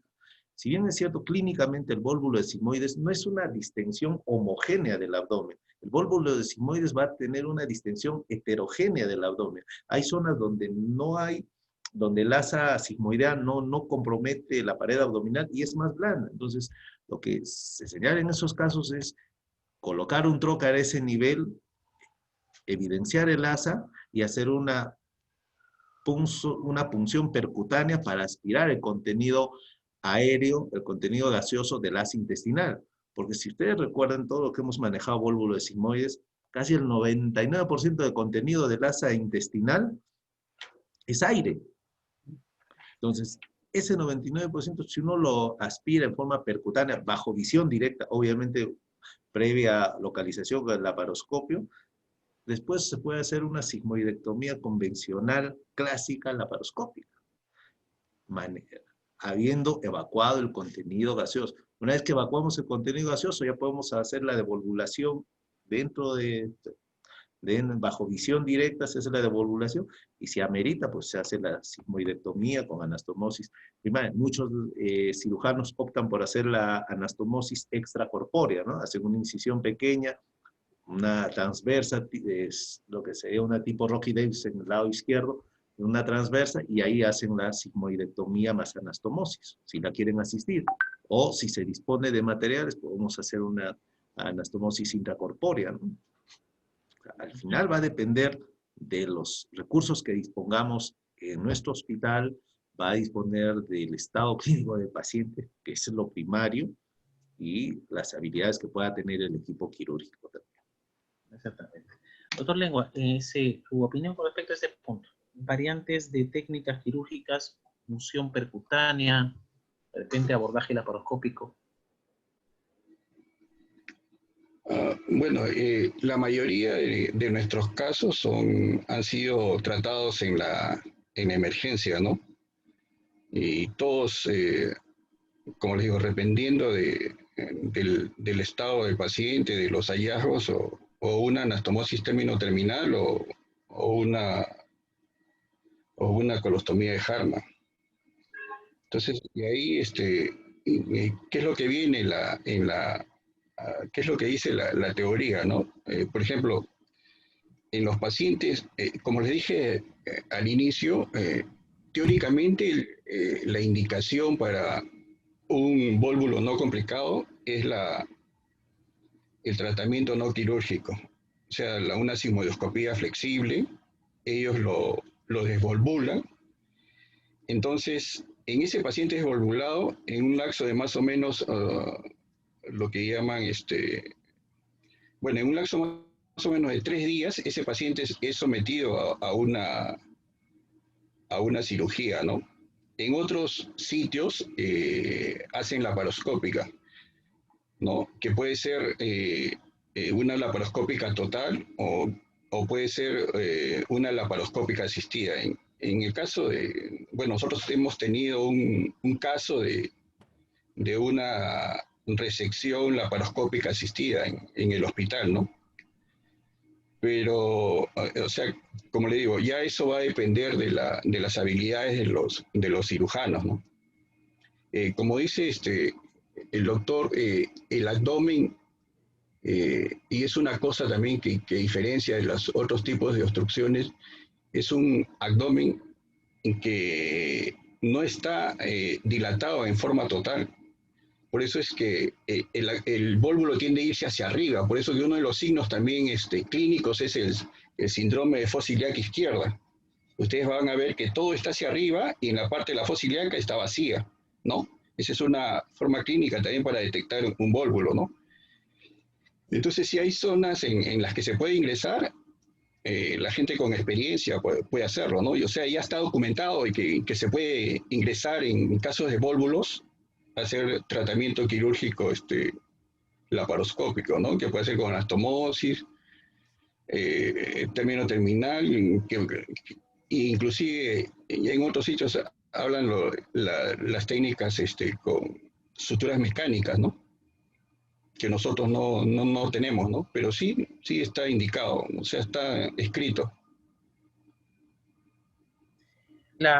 Con respecto a que en algún momento, yo recuerdo de residente también que ingresábamos con un cuadro no complicado y nos aventurábamos a hacer pexias, 3 puntos o 5 puntos de la acerosa del colon hacia la pared del peritoneo parietal, y pexeábamos el asa colónica y lo dejábamos ahí. Realmente, en teoría existe, y en la práctica también, una alta recurrencia.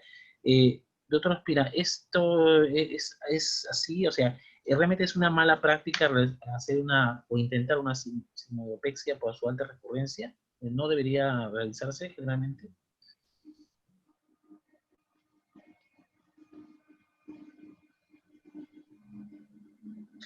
Tu micrófono, doctor Ospina, su micrófono. Perdón. Me gustaría plantear algo puntual, señalaba. En medicina y más en cirugía no existe lo nunca ni lo siempre. O sea, yo creo que al final tenemos que aterrizar en el paciente primero. Se ha descrito que la apexia, y esto sí hay reportes, en los cuales muchas veces genera recidiva.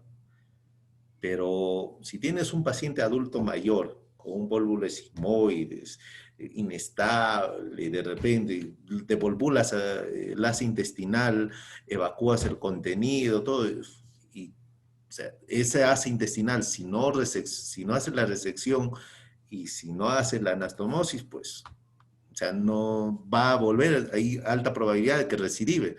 Pero en un paciente adulto mayor de 85 años, desnutrido, o sea, con factores de riesgo, de volvulas, el asa está viable, entonces a veces la apexia podría funcionar en determinados pacientes, porque hacerle una resección y una anastomosis podría ser más contraproducente para este paciente.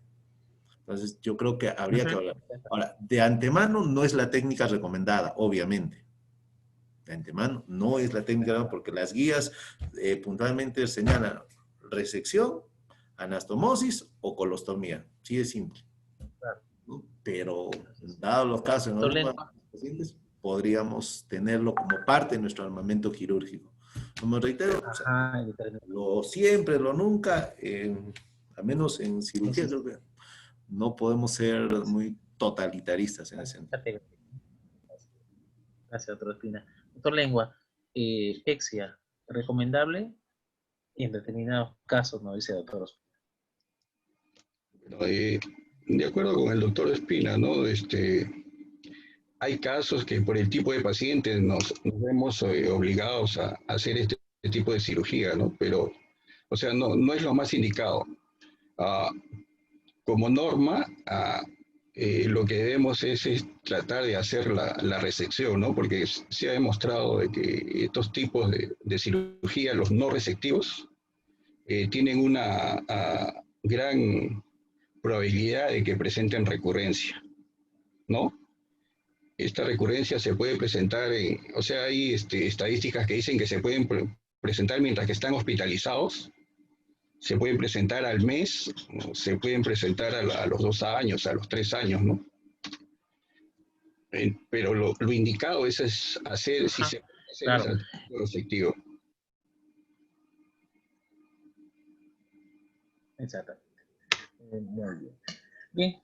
Bien, llegado ya casi prácticamente las 2 horas de reunión, más bien agradezco muchísimo a los participantes, a los panelistas igualmente. Doctor Ospina, te agradezco muchísimo, inmensamente tu participación y tu apoyo en esta reunión que acabamos de llevar con un gran éxito y realmente mucha participación también de público y que nos ha permitido abrir mucho más conocimiento con respecto a una patología que no es ajena al cirujano, como indiqué inicialmente, ni el lugar. En la costa tenemos casuística, como lo podemos tener también en la región altoandina, y tenemos que tener elementos y armamento insuficiente como para poder enfrentar este tipo de patología que nos viene generalmente a las guardias, ¿no? A veces no con tanta frecuencia, pero que la clínica es notoria y a veces tenemos que tener recursos pues, justamente para asistirlos. Igualmente al doctor José Lengua también agradezco muchísimo el apoyo y participación en esta reunión. Más bien, si hubiera algunas palabras para concluir, doctor Ospina. Bueno, yo quedo muy agradecido a todos ustedes y a los demás colegas que están presentes en la reunión. Gracias por permitirnos compartir con ustedes nuestro quehacer diario en la cirugía. Quiero concluir nada más, la cirugía es un arte. O sea, si la medicina per se es maravillosa, la cirugía ya es un arte. Y quienes estamos metidos dentro de la cirugía, vamos a ser muy responsables con los pacientes y sobre todo con nuestro acto quirúrgico, ¿no? Y al final, mucho del resultado postoperatorio del paciente va a depender de la técnica quirúrgica. Y la técnica también va de la mano con la evaluación clínica del paciente, ¿no? Y gracias por la oportunidad. Gracias, doctor Ospina. Y doctor Lengua, su apreciación final. Bueno, también agradeciendo por la invitación para participar en este tipo de reuniones, ¿no? Que son reuniones donde estamos aprendiendo todos, ¿no? Residentes, ya nosotros los mismos asistentes, ¿no? Porque estas revisiones nos hacen leer, ¿no? Entonces es bueno, ¿no? Y como decía, y te digo, pues hay que seguir creciendo e invitando a más participantes, sobre todo a los que están relacionados con las patologías, ¿no? En este caso hubiera sido bueno que estuviera el radiólogo, el gastroenterólogo, el de medicina interna, ¿no? Porque, o sea, esta patología es para todo ese grupo. O sea, nosotros no la vemos desde que, no, porque en esta patología nos llega desde medicina. Ellos son los que nos hacen las interconsultas, porque el paciente va donde ellos y viene donde nosotros. Le pedimos la radiografía donde el radiólogo y tenemos que corroborar si eso no es. Necesitamos una endoscopía que tendría que estar, ¿no? Y como ven, ya hay estudios que hacen de que el trabajo de este tipo de patología es endoscópico, ¿no? Hay una estadística de un cirujano atamanal, no, perdón, es gastroenterólogo atamanal, que ha trabajado como más de 1000 casos, ¿no? Y él lo que recomienda es la endoscopía, ¿no? Tiene tanta experiencia, pero acá, ya que no tenemos gastroenterólogo de emergencia que nos haga esta cuestión, pues, ¿no? Entonces, lo que necesitamos acá es una endoscopía. Lo que hacemos en la práctica a veces es que colocamos la sonda rectal, ¿no? Pero no es lo indicado, no lo he visto en la literatura, ¿no?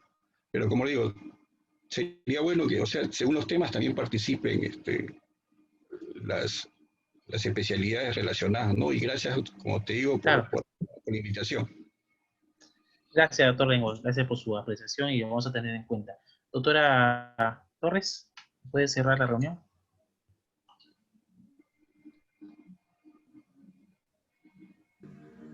Buenas noches, bueno, agradecer a todos por la asistencia, a los doctores también por estar presentes en esta reunión. Y bueno, estamos aprendiendo todos en esta época de pandemia, se agradecen mucho sus comentarios y sus experiencias también, porque nos ayudan a poder aumentar nuestros conocimientos, ¿no? Como residentes. Bueno, muchas gracias a todos y ya nos veremos en la próxima exposición. Claro, ahora, la próxima exposición, para hacer recordar al público, el día viernes 18 a las 7 de la noche tenemos una reunión como Ateneo Quirúrgico con invitado internacional. Complicaciones en cirugía bariátrica, ¿qué hacer? Y como ponente está el doctor Juan Luna Cidesco, cirujano bariátrico de la Clínica Internacional. Y como panelistas vamos a tener al doctor Domingo Montalvo, que ya es conocido por nuestro programa de residencia. Él es cirujano digestivo del Hospital Juan Noye de Chile. Y el doctor Mariano Palermo es cirujano mini-invasivo y bariátrico también del Centro 100 Diagnomed, docente de la Universidad de Buenos Aires. Vamos a invitarlos a todos ustedes, están invitados y nos vemos el día viernes 18. Entonces, muchas gracias y buenas noches.